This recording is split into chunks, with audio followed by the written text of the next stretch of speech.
Hi guys, welcome back to the channel. Today we're going to be talking about inequalities and specifically triangle inequalities. This is a recording from TrinMathCamp which happened over the summer, but it's an abridged version, so it's all cut down to just the most important parts. If you want to watch the whole thing, click the link in the description. Before we get into the video, I just want to tell you that if you have any questions at all, feel free to comment them and we'll reply. And if you like this video, please subscribe. Alright, let's get into it.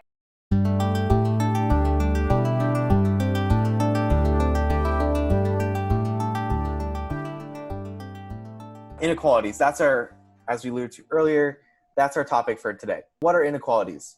So I'm sure you've seen them before, maybe not in theorem form, but the idea really is just to say you have an expression on this side, you have an expression on the other side, and maybe you've seen inequalities where you just say, I'm sure you've seen just very, very simple things where I'm sure you can just show that like 6 is greater than 4. Like the notion of inequality is not very hard to understand.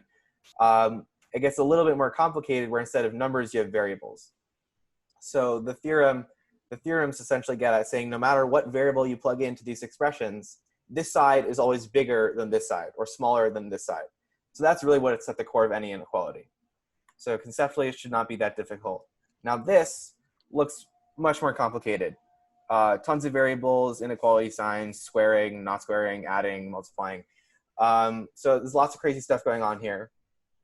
But in less than 2 hours, you're going to know the proofs to all of them, understand all of them, and know how to solve problems with them.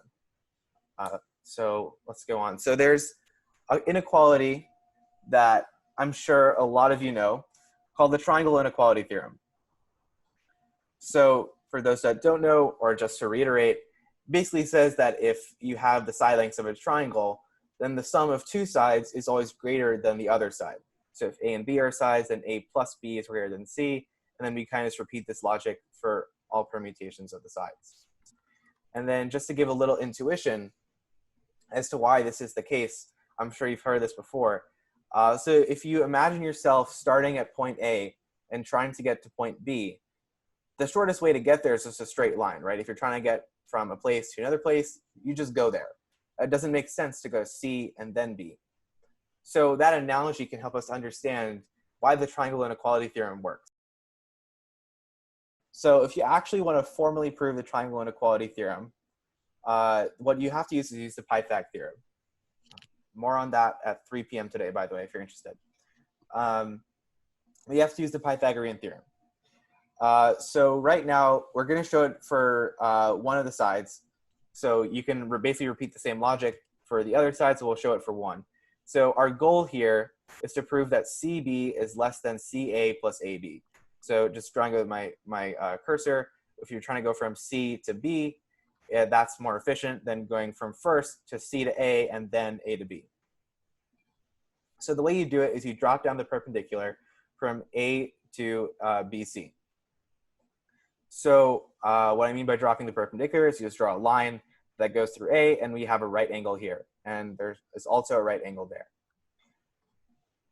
Now, by the Pythagorean theorem, you know that CD squared plus AD squared equals CA squared. And then because this is true, you know CD is less than CA, right? Because if you have to take CD and then add something to it to get to CA squared, it has to be less. And then you can make this formal if you subtract and take the square root, but I think logically you see that CD is definitely less than CA. And then we can apply the same logic here, where we see that DB is less than AB. And again, this is pretty formal, but just another intuitive way of thinking about it is that in a right triangle, the hypotenuse is always the longest side. So the hypotenuse is longer, so CA is longer than CD, and AB is longer than DB. And if we add those two inequalities, what we get is that CD, that's the first part, is less than CA. So that's why we see CA here. And DB is less than AB. So we see the DB and AB here. Although if you just look in our diagram, CD plus DB is actually just CB. So we can group these together to just CB. And then what we get is the exact inequality we wanted to prove, which is called AMGM. And we're first going to look at it for two variables. So AMGM, the AM stands for arithmetic mean, and the GM stands for geometric mean. And what it says is that if you have a and b, make sure that they're not negative, then you have the following inequality. So a plus b over 2 is greater than or equal to the square root of ab. Now we're going to go over how to prove this. The first thing to note is that if you take any real number and then you square it, you always get a non-negative number. So take any positive number like 5, you square it, you get 25, right? Another positive number. You take -1, you square it, you get +1. So another positive number. And then the reason we say non-negative, we just want to include 0 because 0 squared is 0. So that's why we have that wording. But it's basically just a property of the real numbers. So that is how we know that this is true. So root A and root B, it'll become apparent why we chose that a little bit later. But the main idea here is that you just have some sort of real number, you're squaring it, and so it has to be bigger than 0.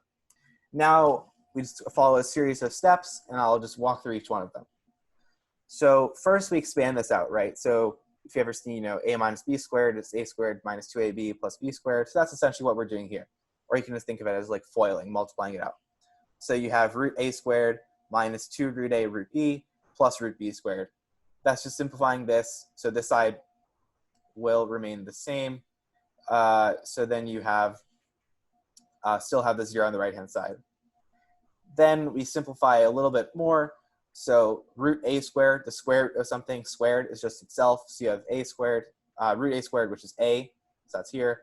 Then this root b squared similarly becomes a b. And you also have to note that root a times root b is the same thing as root ab. So when dealing with square roots, you can multiply the stuff inside. And then we just put it over on the other side. So we add 2 root ab to both sides. So we're currently here. And then finally, we divide by 2. And we get a plus b over 2 is greater than or equal to the square root of ab. And that lines up perfectly with what we wanted to prove here. So now we're going to talk about the generalized AMGM inequality. So if you remember the one that we just proved, that was just for 2 variables. So by generalized, what I mean here is that now it actually works for any amount of variables you want. So before it was just 2, but you can actually show it that it's true for n variables. So this is still something you've seen before, the arithmetic mean. I'm sure you've called it the average before. So you just add your n numbers, and then you divide by the amount of numbers you have, which is n. And then we're saying that this arithmetic mean is always greater than or equal to the nth root of the product of all the numbers you have. So this is the geometric mean. So this certainly looks more complicated, and it's called the Kashi-Schwartz inequality. Kashi-Schwartz, there's 2 names. And it says that if we have real numbers a1 through an, so we have some sequence of n real numbers here, and then we have some sequence of n real numbers there, just 2 separate sequences, then we have this inequality, which looks kind of crazy if you haven't seen sigma notation before. So without the sigma notation, it's just equivalent to this. The last one before he gets to the problems is Nesbitt's. It certainly looks more simple, and I think it's more intuitive. So basically you have a, b, and c on the top, and then the denominator is the sum of what's not in the numerator. So you have b and c, a and c, and a and b.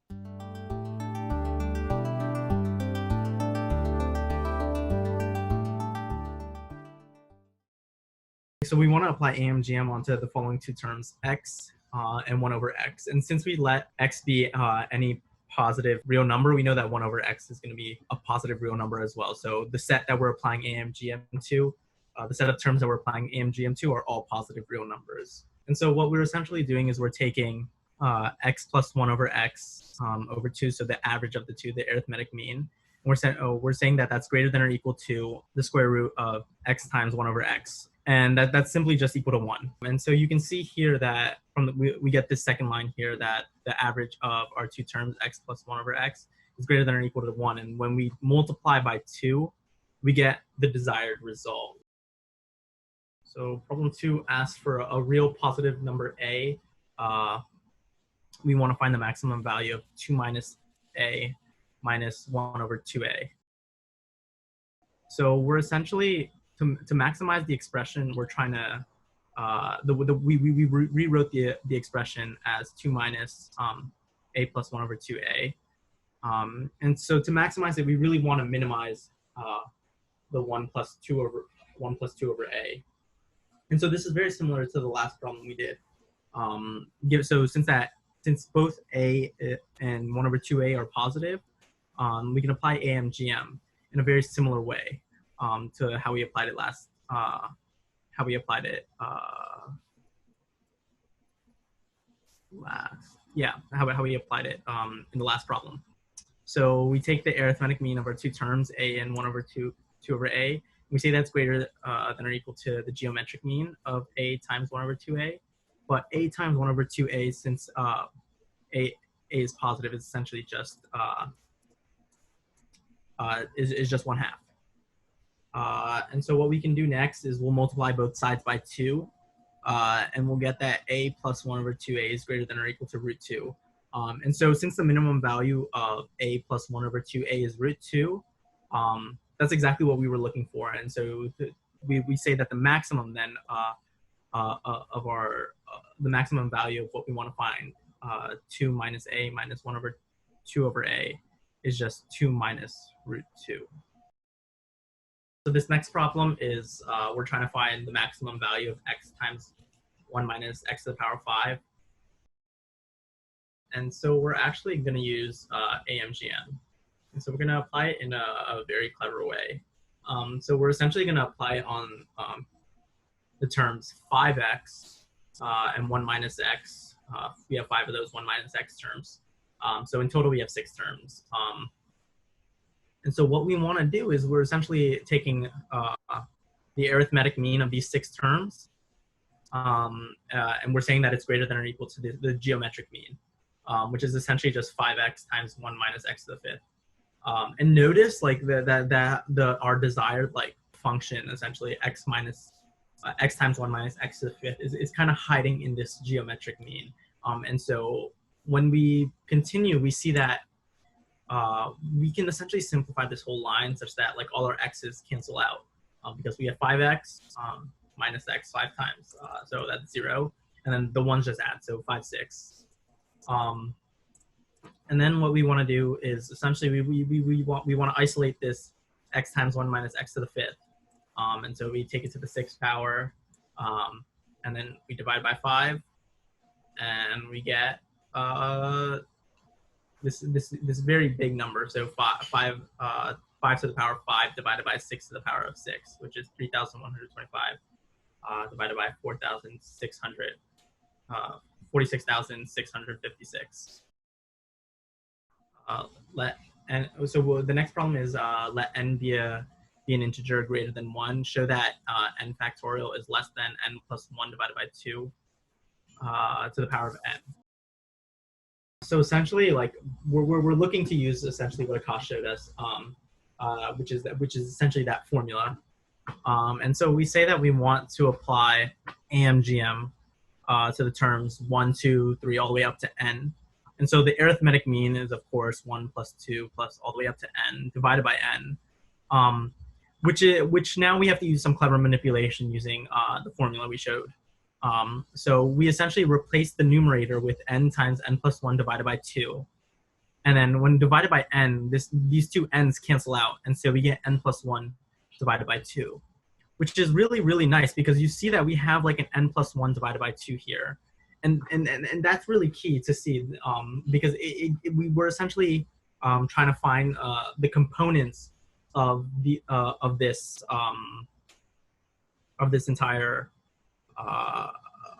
of this inequality somewhere hidden in AMGM. And so you see we have from AM we get this n plus 1 divided by 2 part. And so the GM, the geometric mean of these terms is essentially the nth root of 1 times 2 times all the way up to n. And as I said, the product of the first n consecutive integers is n factorial, and it's denoted as n factorial. And so there we go. That's our second part hidden here. And notice that we have like the nth root, and so that's kind of that's where like the power of the n is hiding. And so by AMGM, we essentially say the arithmetic mean n plus 1 over 2 is greater than or equal to the geometric mean, which is the nth root of n factorial.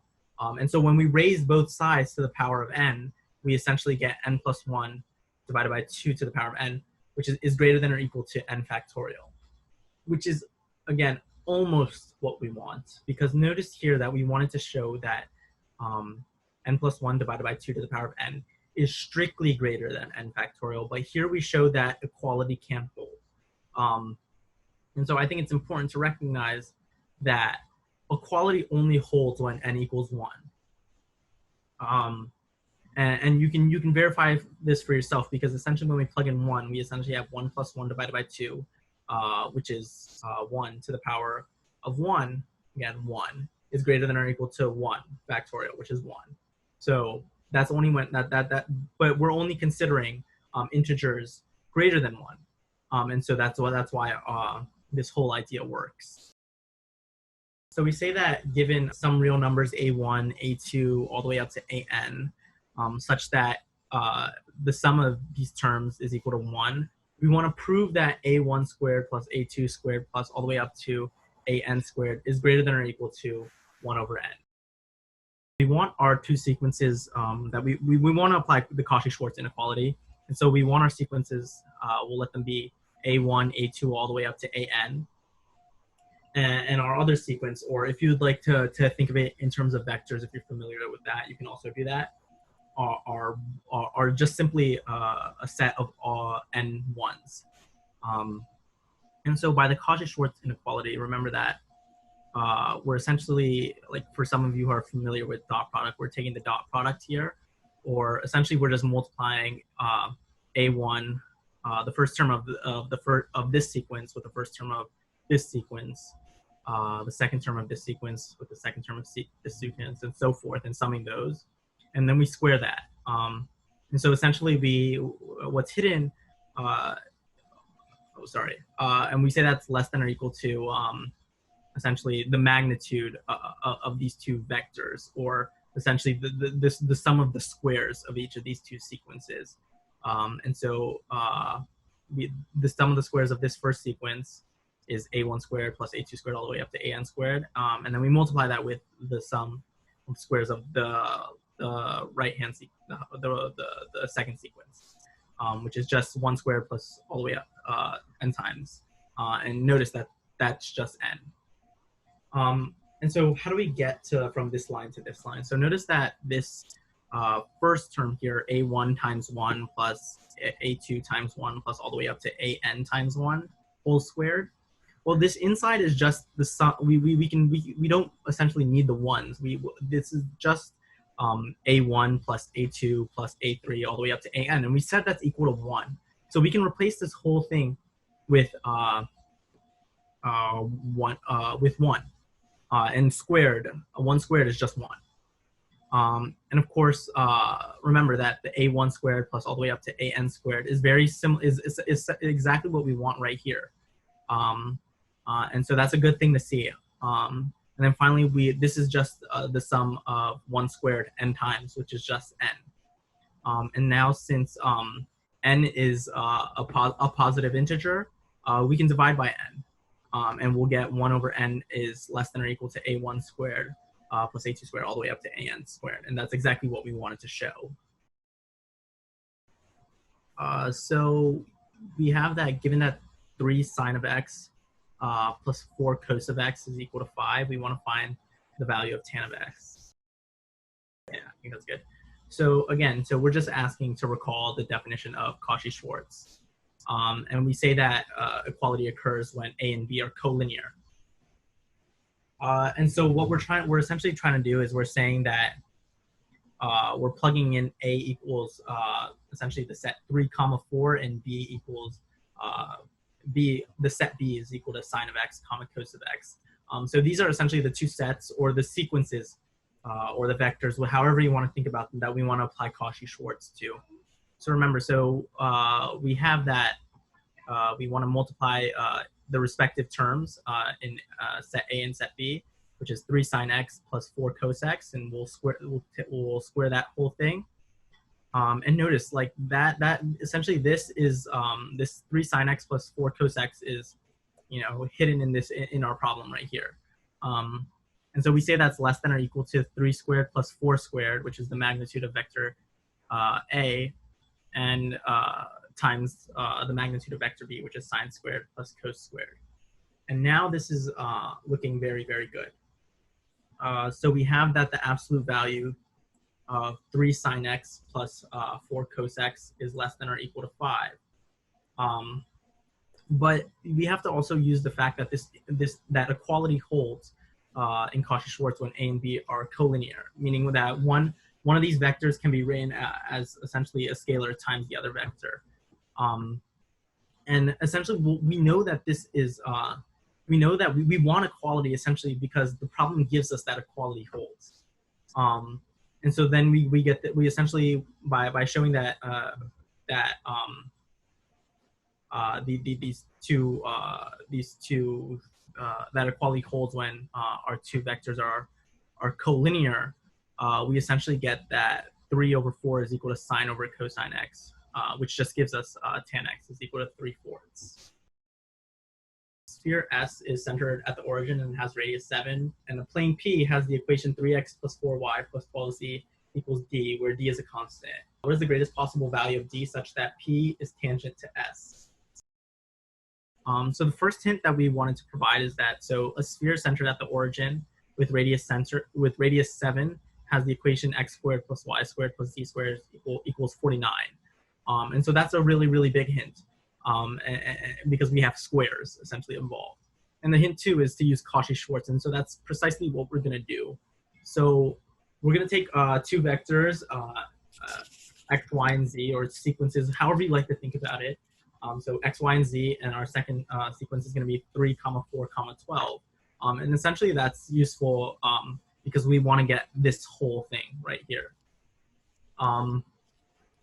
So we take that essentially 3x, by plugging this into Kashi-Schwartz, we get 3x plus 4y plus 12z squared, which is essentially the dot product of the two vectors whole squared, is less than or equal to x squared plus y squared plus z squared times 3 squared plus 4 squared plus 12 squared, which is essentially the product of the magnitudes of each of the vectors squared. And so now what we can see is, notice that this side right here, x squared plus y squared plus z squared, we show that it's equal to 49 because we're dealing with sphere S, right? And 49 is just 7 squared. So we replace this with 7 squared, and then we just we essentially have 3 squared plus 4 squared plus 12 squared, which many of you can verify as 13 squared, because 3 squared plus 4 squared is 5 squared, and then using Pythagorean triples again, 5 squared plus 12 squared is 13 squared. And so now this is in a very, very nice form for us. So essentially we're taking the plane, we essentially have this equation here, 3x plus 4y plus 12z whole squared is less than or equal to 7 squared times 13 squared. And now we can just take the square root of this whole thing. And so we'll get that 3x plus 4y plus 12z is less than or equal to 7 times 13, which is just equal to 91.